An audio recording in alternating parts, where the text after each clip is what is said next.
Silence is one of the most powerful tools in human interaction. It is often misunderstood, yet it holds the ability to shift dynamics, create desire, and command respect. When you stop speaking, when you stop reaching out, when you stop being so readily available, something profound happens. You force the other person to notice. People take for granted what is always there. They get used to constant communication, to predictable availability, to the security of knowing that someone is always just a message away. This is why stepping back, becoming silent, is such a shocking and powerful move. It disrupts the pattern they've grown comfortable with. It forces them to experience a void where you once existed. And that void, it makes them think, it makes them feel, and most importantly, it makes them miss.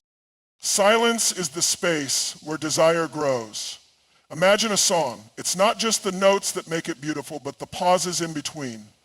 If a song were nothing but constant noise, it would be overwhelming, even annoying. The same principle applies to human relationships. When you remove yourself from the equation, when you create that pause, the other person is left wondering. They start filling in the blanks. They begin to replay memories, to think about what they may have done wrong, to question why you aren't reacting the way they expected. This psychological shift is essential. Human beings are wired to value what they might lose. If you are always there, if you are always accessible, there is no urgency to appreciate you. But the second you remove yourself, the second you stop responding, the second you create that space, everything changes. They start to feel that pull, that fear that they may have lost something valuable. And it's not because you told them, it's because they felt it. That's the difference between words and energy. You can say, I'm done 100 times, but if you keep checking in, if you keep responding, if you keep making yourself available, then your words mean nothing. But when you go silent, when you disappear, when you truly let go, that's when they feel it. Silence is uncomfortable for most people. It forces reflection. It forces emotions to surface. Many people fill silence with noise just to avoid facing their own thoughts. And when you apply that silence to someone who expected your constant attention, it becomes an itch they can't scratch. They check their phone more often. They wonder if you've moved on. They start questioning everything. And that's when the shift happens. There's a saying, a person who values you will never put themselves in a position to lose you. But sometimes people only realize your value after they've felt your absence. When you go silent, when you pull back, when you stop chasing, you force them to reassess everything. You put them in a position where they have to make a choice. Step up or step out. But here's the key. Silence is not a trick. It's not a manipulation tactic. It's a reflection of your self-worth. It's the moment you decide that your time, your energy, your love are not things to be given away freely to someone who does not appreciate them. It's the moment you recognize that you do not need to chase, because anything worth having will naturally gravitate towards you. Silence is not passive. It is powerful. It is a statement, louder than any words, that says, I know my worth. And the moment you truly embrace it, you'll notice how people start to respond, the dynamic shifts, the energy changes, and suddenly the person who once took you for granted is the one doing the change. Energy is everything. It's what you give out, what you attract, and what shapes the way people respond to you. When you go through a period of no contact, the biggest mistake you can make is sitting around obsessing over the other person, waiting for them to come back. That is not the energy of a high-value person. That is the energy of someone still attached, still desperate, still making their world revolve around someone else. And the truth is, people can feel that. Think about this. When you're deeply focused on someone, constantly checking your phone, replaying conversations, analyzing their every move, what are you really doing? You are pouring your energy into them. They might not even be present. They might not even be thinking about you, yet they are still occupying space in your mind, in your emotions, in your daily life. That is power you are giving away. And the more you give it away, the less you have for yourself. Reclaiming your energy means shifting that focus back where it belongs, on you. It means recognizing that your thoughts, your time, and your emotions are precious, and they should not be wasted on someone who is not actively investing in you. This is not about ignoring your feelings or pretending you don't care. It's about redirecting that care towards yourself. When you stop giving someone your energy, something interesting happens. You start to feel lighter. You start to regain control. You realize how much of your own power was being drained by overthinking, overanalyzing, and overinvesting in someone who may not have been giving you the same in return. This is when you start rebuilding piece by piece from the inside out. Start with your mindset. Every time you catch yourself thinking about them, pause. Ask yourself, is this thought helping me or is it keeping me stuck? If it's not serving you, redirect it. Replace it with a thought about yourself, your goals, your future, your happiness. It's not easy at first, but the more you practice, the stronger you become. Then look at your actions. How are you spending your time? Are you sitting around scrolling through their social media, waiting for a sign? Or are you out there living your life, making new memories, building something for yourself? Energy flows. Physical movement is another key factor in reclaiming your energy. When you move, when you exercise, when you challenge your body, you shift your state. Your emotions are not just in your mind, they are stored in your body. If you are feeling stuck, if you are feeling low, one of the quickest ways to change that is to move. Go for a run, lift weights, dance. Do something that reminds you that you are alive, that you are in control, that you are strong. Creativity is another powerful way to reclaim your energy. When was the last time you poured yourself into something just for you? Whether it's painting, writing, playing an instrument, or starting a new project, creativity allows you to channel your emotions into something productive. Instead of using your energy to chase someone, use it to create. Another crucial element is your environment. Who are you surrounding yourself with? Are you spending time with people who uplift you, who remind you of your worth, who push you to be better? Or are you isolating yourself, drowning in old memories, keeping yourself stuck in the past? The people in your life influence your energy more than you realize. Choose wisely. Reclaiming your energy also means setting boundaries, not just with others, but with yourself. It means being disciplined about what you allow into your space. It means unfollowing them if seeing their posts triggers you. It means not responding to breadcrumbs just because you're craving attention. It means reminding yourself daily that you are worthy of more than bare minimum effort from anyone. At the core of it all, reclaiming your energy is about self-respect. It's about recognizing that your life does not revolve around one person, that you are not defined by their presence or their absence, that your happiness, your peace, and your power come from within, not from someone else's validation. Scarcity is one of the most powerful psychological principles in human attraction. When something is rare, when it is not easily accessible, when it is not always available, it automatically becomes more valuable. This is not a theory, this is how human nature works. The more we can't have something, the more we want it. The harder something is to attain, the more desirable it becomes. The moment something becomes common, easy, or overly available, its perceived value drops. This is exactly why so many people find themselves chasing someone who pulls away and losing interest in someone who gives too much too soon.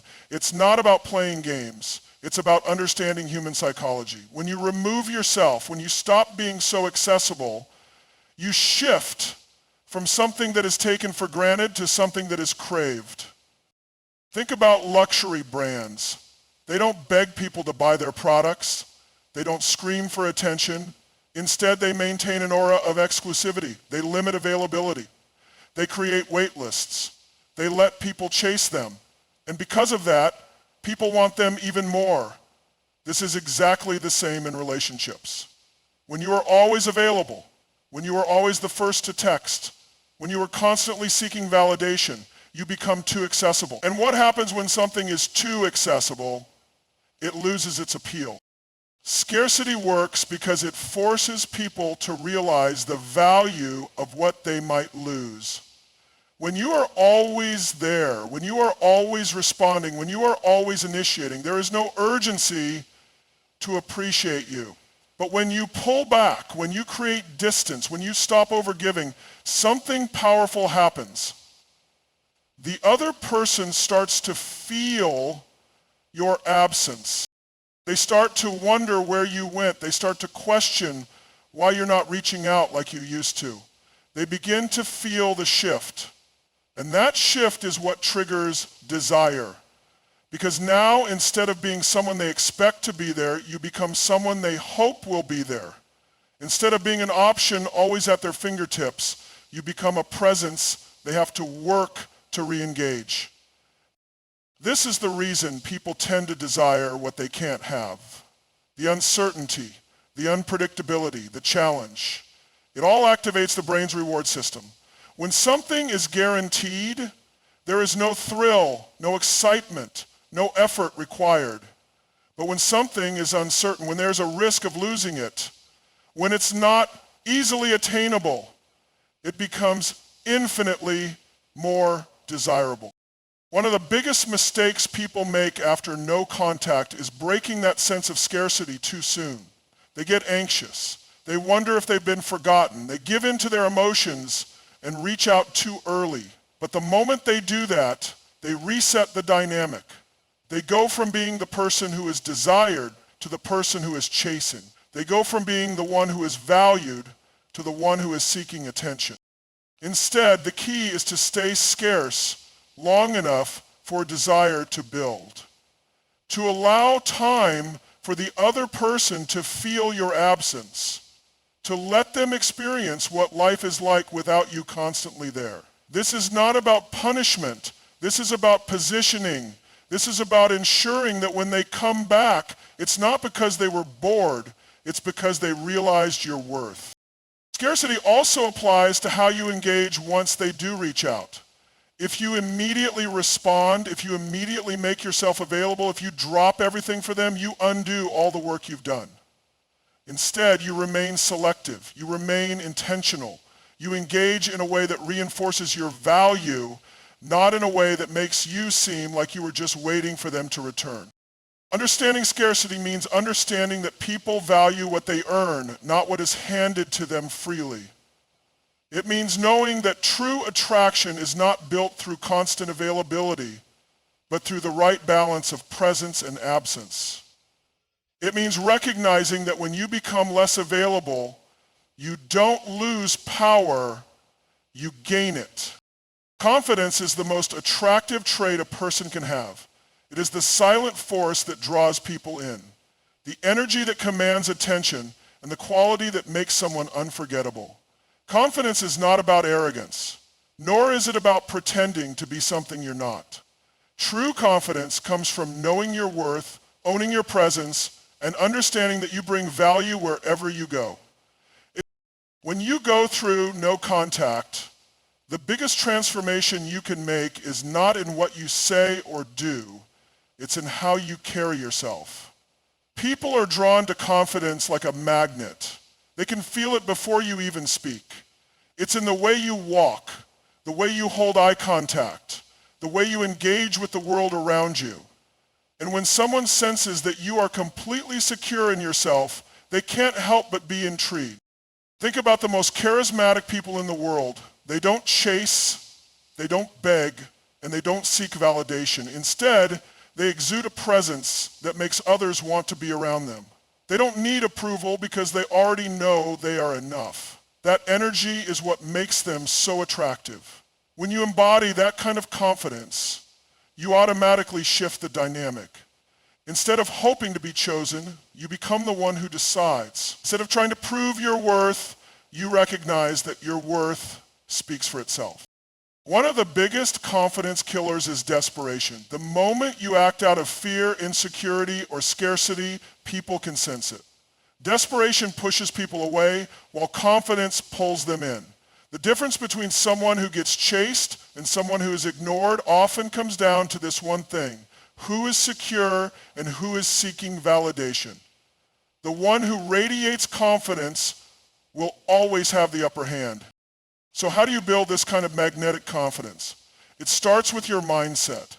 Confidence is not about what you have, it's about what you believe. If you believe you are enough, if you believe you are valuable, if you believe that you bring something unique to the table, that belief will show up in every interaction you have. People don't follow words, they follow energy. If your energy says, I am secure, I know what I deserve, and I don't settle, that message will be received loud and clear. Another key aspect of confidence is detachment from external validation. Confident people do not need others to affirm their worth. They do not need constant reassurance. They do not fall apart when someone pulls away. They know that their value is not determined by another person's attention. When you truly embody this, it changes everything. You stop reacting, you stop overthinking, you stop fearing loss. And the moment you stop fearing loss is the moment you become the one people chase. Body language plays a massive role in confidence. Before you even speak, your body is communicating a message. Are you standing tall, shoulders back, making strong eye contact? Or are you shrinking, fidgeting, avoiding eye contact, and carrying yourself like you're waiting for someone to notice you? Confident people own their space. They walk into a room with purpose. They speak with conviction. They don't rush their words. They move with certainty. And because they believe in themselves, others believe in them too. Confidence is also about how you respond to challenges. A person with weak confidence crumbles at the first sign of difficulty. If someone ignores them, they panic. If they don't get an immediate response, they spiral. But a person with true confidence, they remain unfazed. They do not beg, they do not chase, they do not lose themselves trying to gain someone else's approval. They know that if one opportunity doesn't work out, there will always be another. That level of self-assurance is what makes them irresistible. Confidence is built through action. It's not something you wake up with. It's something you create through your habits, your discipline, and your commitment to yourself. It comes from keeping promises to yourself. When you set a goal and achieve it, your confidence grows. When you push past your comfort zone, your confidence grows. When you focus on your passions, develop your skills, and become someone who is constantly improving, confidence becomes a natural byproduct. Magnetic confidence is about self-trust. It's about knowing that no matter what happens, you are solid in who you are. It's about knowing that your presence alone is enough. It's about carrying yourself in a way that makes people feel that you are someone worth chasing. In every interaction, there is a power dynamic. It's not about control or manipulation. It's about who is leading and who is following. When you were chasing, when you were overinvested, when you were always the one initiating, you were playing the follower. The other person dictated how much attention they gave you, when they responded, and how much effort they put in. But after no contact, that changes. You have the chance to flip the script, to step into a position where they are the one trying to impress you. The first thing to understand about shifting the dynamic is that people value what they have to work for. If you were constantly available before, if you were always eager, if you were always waiting for their attention, they never had to put in any effort. There was no challenge. They knew they had you, and when someone knows they have you with zero effort, the value of your presence diminishes in their eyes. That's not because you weren't valuable. It's because human psychology is wired to appreciate what requires effort. Think about anything in life that holds high value. luxury items, exclusive clubs, rare experiences. They are all desirable because they are not easily attained. The moment something is handed out freely, it loses its appeal. When you stop giving unlimited access to your energy, when you stop proving yourself, when you stop making it so easy for them, you create space for desire to grow.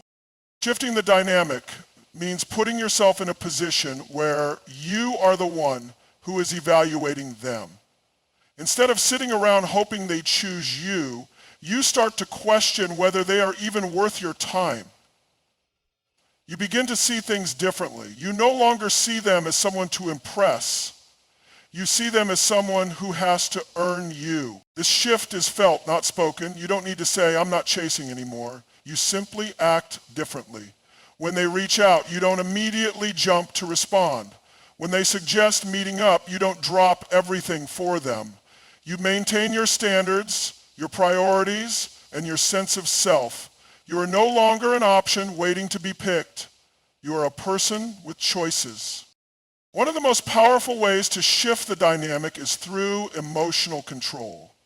Before, you may have been reactive, anxiously checking your phone, overthinking their responses, feeling disappointed when they didn't give you the attention you wanted. But now you are in control of your emotions. You don't let their actions dictate your mood. You don't seek validation from their texts. You don't get thrown off balance by their inconsistency. When you show emotional stability, you communicate strength, and strength is attractive. Scarcity plays a key role in shifting the dynamic. When someone suddenly has less access to you, they notice. If they were used to immediate responses, now they have to wait. If they were used to you always agreeing to plans, now you're busier. If they were used to you being emotionally available at all times, now you are harder to read. This creates curiosity, and curiosity leads to pursuit. The power of unpredictability cannot be ignored. If you are too predictable, you become boring. If they always know what you're going to do, what you're going to say, how you're going to react, there is no excitement. But when you become more mysterious, when you stop oversharing, when you give them just enough but never too much, they start to lean in. They want to figure you out. They want to know what's on your mind. They want to be around you more because you are no longer easily accessible. When you shift the dynamic, the way you carry yourself changes. You move with confidence, not desperation. You engage with them from a place of power, not neediness. You stop settling for breadcrumbs and start expecting full effort. And when they sense that shift, they either rise to the occasion or they fall away. Either way, you win because you are no longer operating from a place of scarcity, but from a place of knowing exactly what you deserve. The final and most powerful key to making him chase you after no contact isn't about strategy, games, or tactics. It's about becoming the kind of person who naturally attracts and captivates. It's about crafting a life so fulfilling, so dynamic, and so vibrant that people can't help but be drawn to you. When your world is exciting, when you are growing, when you radiate happiness and purpose, you become irresistible. Not just to one person, but to everyone around you. Think about the kind of people who naturally attract attention. They aren't sitting around waiting for someone to validate them. They are out in the world pursuing their passions, engaging in new experiences, and living fully. Their energy is magnetic because they are fulfilled within themselves. That's the energy you want to cultivate.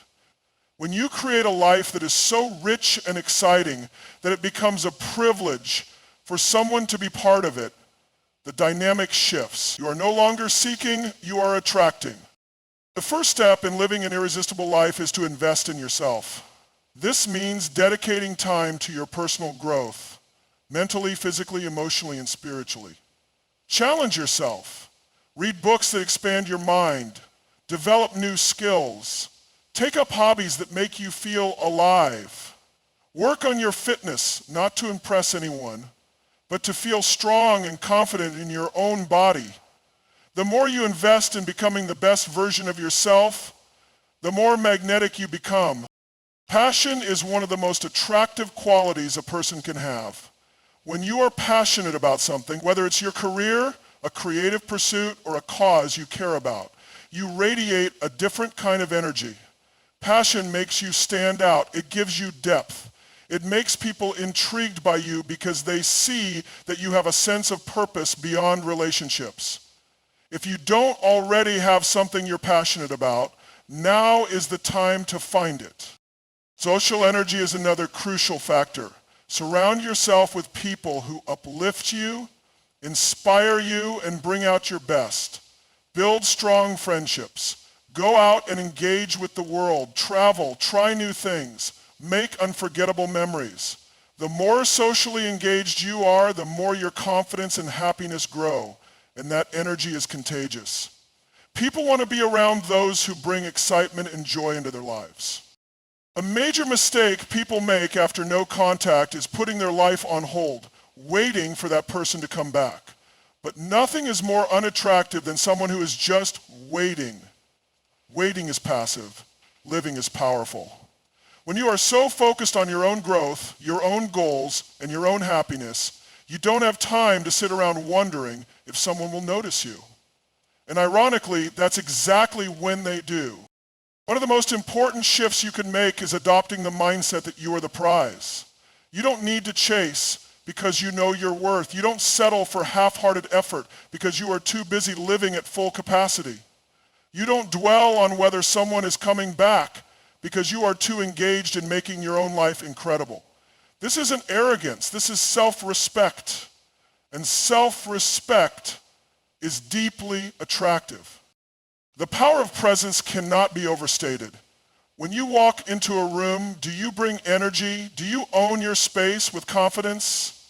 Are you fully engaged in the moment, or are you distracted and worried about what someone else is thinking? People are drawn to those who are fully present, who live in the now, who radiate a sense of ease and joy. That presence makes you unforgettable. Independence is key. The more self-sufficient you are, the less you rely on external validation. You create your own happiness, you set your own standards, you don't depend on someone else to feel complete because you already feel whole. That kind of emotional security is rare, and anything rare is valuable.